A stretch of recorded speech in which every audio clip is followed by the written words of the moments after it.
আশ্বিনের শারদ প্রাতে বেজে উঠেছে আলোকমঞ্জিত। ধরণীর বহিরাকাশে অন্তরিত মেঘমালা, প্রকৃতির অন্তরাকাশে জাগরিত জ্যোতির্ময়ী জগন্মাতার আগমন বার্তা।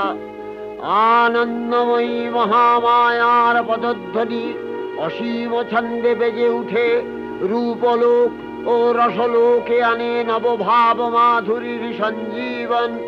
তাই আনন্দিতা শ্যামলী মাতৃকার চিন্ময়ীকে মৃন্ময়ীতে আবাহন। আজ চিৎশক্তি রূপিণী বিশ্বজননীর শারদশ্রী বিমণ্ডিতা প্রতিমা মন্দিরে মন্দিরে ধ্যান বোধিতা।